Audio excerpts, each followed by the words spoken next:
Welcome to the Ransomware Battleground, where we dive into the world of cybersecurity and hear firsthand those that are deep in the fight to protect your data and peace of mind.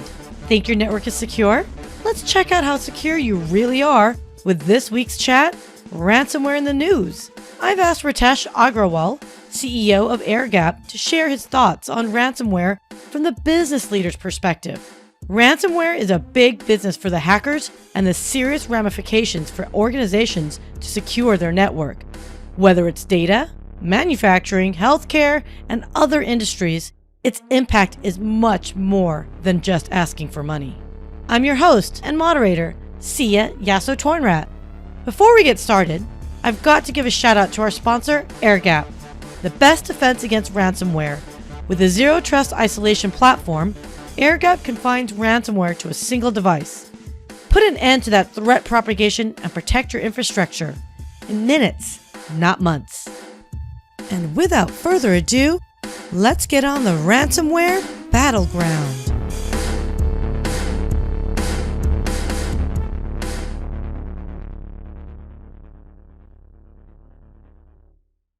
Welcome to the Ransomware Battleground. My name is Sia Yasso-Tornrat, and today we are excited to have Ritesh Agrawal, the CEO and founder of AirGap, join us today. But this is going to be a slightly different conversation.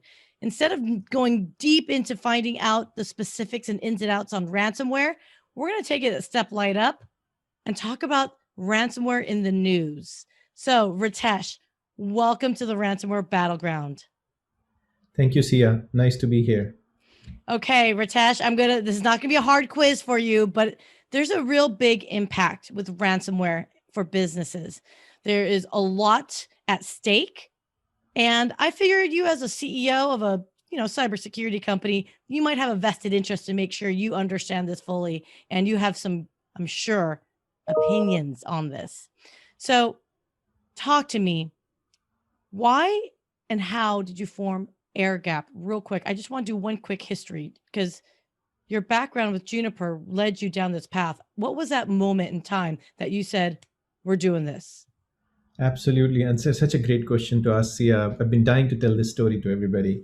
This was not a moment in time, actually. It was a series of sort of experiences I had. I was managing a very large business at my previous employer in the role, about $300 million in security business revenue. And what I realized was, regardless of the amount of money the customers were investing in security gear, and it's not just the Juniper's gear, but even our competitors at the time, which is Palo Alto or Cisco or Checkpoint, the customers were not as safe. And while I used to be happy winning some large deals, I used to also feel a little bit sad somewhere, knowing that I could do a little bit more for the customer. I wish I could make them safer than they were. And then beating the competition was always a challenge. It always is in a competitive environment like security space. And so to answer these two kind of nagging questions in my brain all the time was to find a solution that is a real technical breakthrough. And that's what I was searching for about 5 years until I got inspiration from the mobile telco carriers and how they actually deploy and how elegant the solution is. And then I spent 5 years thinking through how do I import that solution into enterprise. Frustrated as I was, I quit Juniper, spent some time thinking about the solution, came up with a very, very clever and elegant idea. And that was the genesis of AirGap, essentially. I had to quit my job to be able to focus on something like this, and that's what I did. Very cool. I mean, sometimes it's that inspiration, that mission. And I do believe that if you have that mission as part of your core value, it does propel, your business. So knowing that you go into cybersecurity of all things, which is such to me a hostile, battleground. Let's talk about it. So we have ransomware in the news. It seems like a never-ending fight. So one of the bigger cases, if you will, or attacks was at Maersk, a shipping organization. What can you tell me exactly, what happened there from your perspective, again, as a cybersecurity business owner? Yeah, look, cybersecurity is obviously very, very important aspect of any organization today. Digitization is on the rise, and as part of digitization, you get cybersecurity as a burden for your organization. It's very important for all organizations to pay attention to the risks that they are facing with this new menace in the industry. Of all of these things, I think ransomware has become the biggest pain. And the reason we are seeing rise of ransomware is, simply speaking, twofold. One is there is a financial motivation for the hackers now. And we all know financial motivation is the best motivation in the world and has been like this for generations and decades and centuries for that matter. And the second thing is this cryptocurrency has provided a perfect anonymity background. So you could be sitting in parts of the world that we don't know or haven't heard about, and you probably find a cryptocurrency exchange that you can exchange money from. So imagine that you are a software developer or a computer literate person sitting in some parts of the world. You could spend a weekend, hack some large organization like you talked about Maersk, and probably make yourself hundreds of thousands, if not millions. And that kind of money is a life changing money in any part of the world, let alone some smaller part of the world. So I can see why somebody would be motivated to do this. Hey, I spend a weekend, I make a life changing amount of money, and I'm all set for my life. I can do this once, I can do this multiple times. I'll never be caught because of the anonymity of the cryptocurrency. Now, in particular, you talk about Maersk as an attack on that shipping organization. It was very interesting, actually. They had to reformat 45,000 PCs. I mean it, 45,000, and it's not a mistake. It's actually true. And about 4,000 servers. I can imagine it couldn't be fun for the IT organization or the security organization to go through the ordeal. For the audience who are listening to this, try imagining formatting 5 devices, let alone 45,000 devices. To make it even more embarrassing, this is going to sound funny to some of you, but of course, those who suffered the pain probably have horror stories to tell you.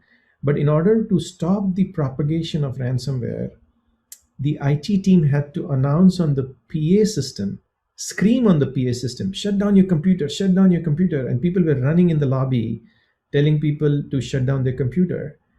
I don't want to be on the speaking side, as in on the side of the PA where I'm announcing, and definitely don't want to be the other side where I don't know what the hell is going on. People are just screaming, shut down the computer. What's going on? Yeah, wait, literally shouting on the PA, people manually like, I mean, can you just imagine that visual? People like yanking, you know, the power cord off, thinking they shut it off, for those, end users that don't know exactly how to turn off a computer. I mean, I can't begin to imagine the panic. Absolutely. Oh Imagine the my gosh. option that you had. These computers, 45,000 computers, reformatting could take months, if not longer. What does employee do in the meantime? Can your business sustain weeks, if not months long interruption? I suspect many of the business will go bankrupt if they had this kind of interruption. Oh, absolutely. And Maersk, because they're still in business, and I'm assuming they've recovered from it. So did they end up paying that ransomware It's going to be hard to. ransom? Nobody's going to first of all admit that they have paid the ransom, because it's somewhat of an embarrassing situation. And also, for their sake, I hope they haven't paid the ransomware, because once you pay the ransomware, first of all, you kind of might as well write the target on your back. Uh, Right. that people, and second, it's very likely that the bad actors have got access to your enterprise blueprint, so they know all your weaknesses, and there's a small chance that they have left some Easter eggs for them to come back and collect them. Oh, This is all real, and I wish I could be gentle about this, and I'm trying to be as gentle as possible. But these are really bad scenarios that customers actually face, and I talk to many of them on a daily basis. And I mean, if I were to tell you stories, I'm sure it'll make for a good reading. We could have a beer session someday, and I'll spend whole day talking about these stories. sold on that. So let's talk about another story though, because this is something that I think is even be closer and near and dear to your heart, which is Yeah. the recent attacks. Sophos got hit. FireEye or Sophos, they tried to attack Sophos as well as FireEye, and FireEye admitted it. Um, this is really interesting to me because I think maybe just because I'm an outsider looking in, you don't see a lot of attacks directly on the providers. You usually see it on, people who've got money, that's easier, weaker targets. So why do you and how, like, why would you go after, you know, firms like FireEye, Sophos? I mean, all of our, partners in the ecosystem, if you will. But the answer is very simple, actually, simpler than you think. Just because they can. Oh, that's painful. That's painful. But importantly, I think what the point I'm trying to make is ransomware does not discriminate.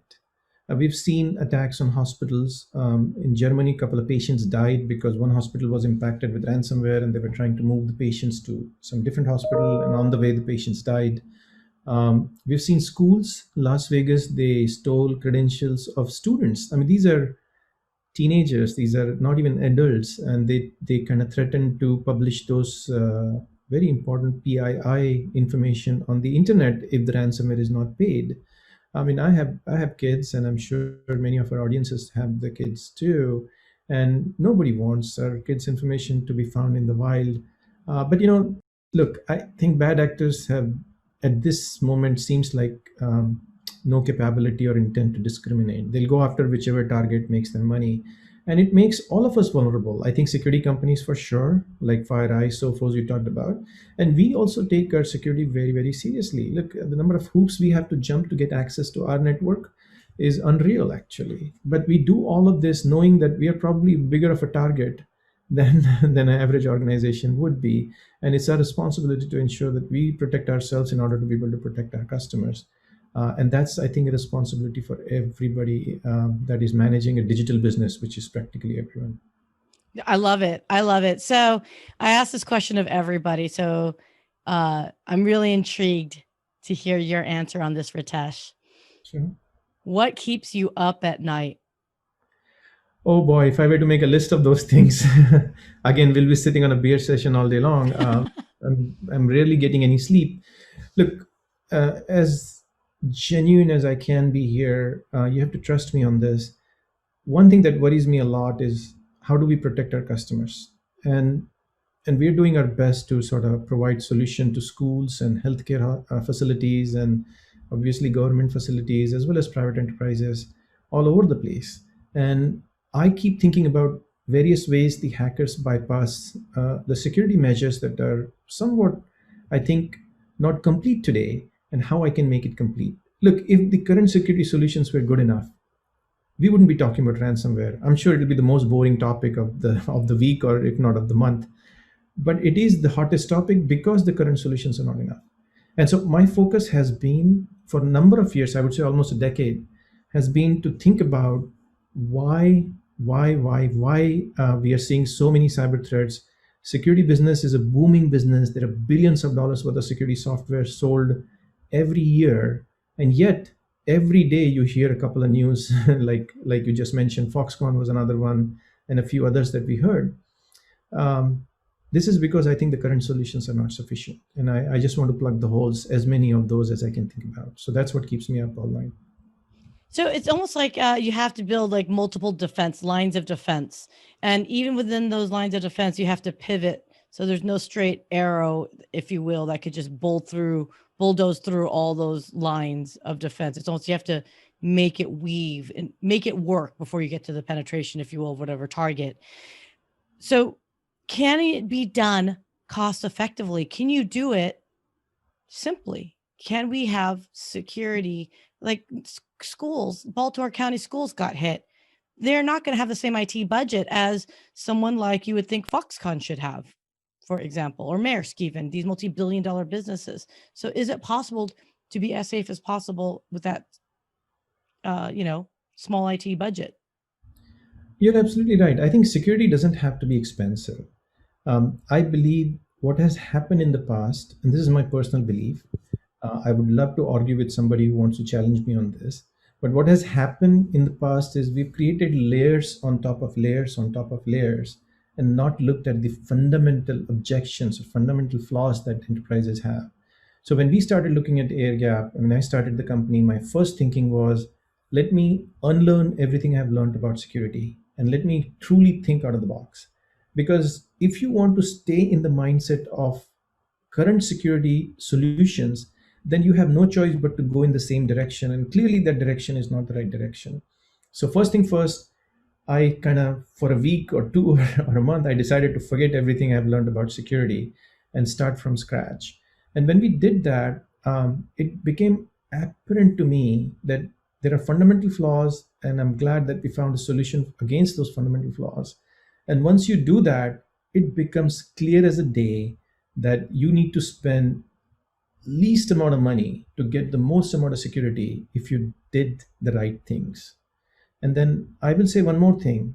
No matter what I say today or tomorrow or a week from now, keep in mind that errors happen, human errors happen. You may deploy our product, which is air gap.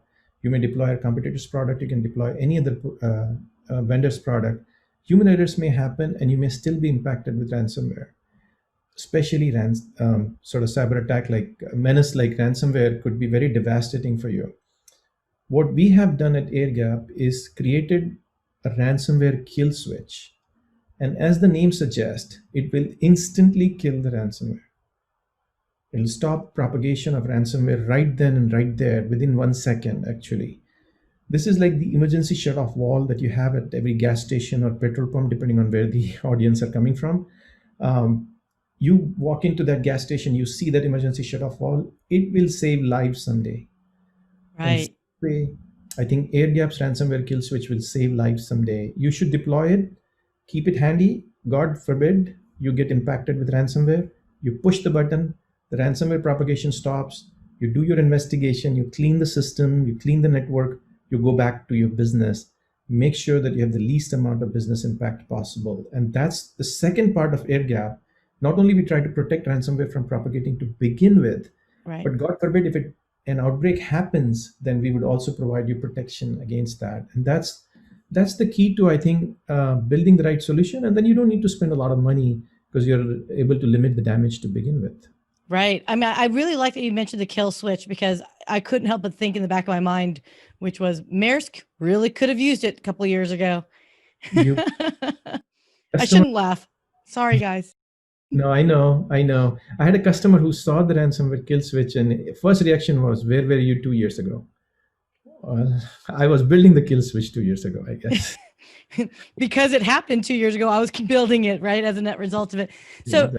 Ritesh, this is such a great conversation with you, and I'm going to take you up on that beer. Although I don't drink beer, I'll figure a glass of wine with you on that. But how can we learn more about AirGap? Where should you recommend everyone go? Look, we have a website like everybody else. We are a young company, so we haven't disclosed a lot of details on our website. We have not spent $100 million on website. We rather spend $100 million on product development, but it's a nice website. You should check out us at airgap.io, https://airgap.io, airgap.io. We look forward to seeing you there. Feel free to reach out to me. My email is ritesh@airgap.io. I love to hear from customers. If you have objections to what I said, you want to argue with me, I'd love to take you on and listen to your feedback. Perhaps there's something for me to learn from that, and perhaps improve our product as well. Ooh, I think you threw up a new idea for maybe a quarterly thing where Ransomware Battleground, we battleground it live. I love that. Ooh, excellent. Ritesh, thank you so much for your time. And I know we could keep going on and talking about this, but I just thought we would, mention some things, some ransomware attacks in the news. And I thought your perspective would give us a nice different angle than the normal conversations of us going into the weeds a little bit. So thank you for your time, and thank you for your support. So yeah, it's always a pleasure to speak to you. I look forward to many more such series, and I couldn't wait. Let me know when is the next time, and I'll be there. Excellent. And so on that note, everyone, I think that will wrap it up for the Ransomware Battleground podcast. We will talk to you soon. Bye, everyone. Bye-bye. Stay safe.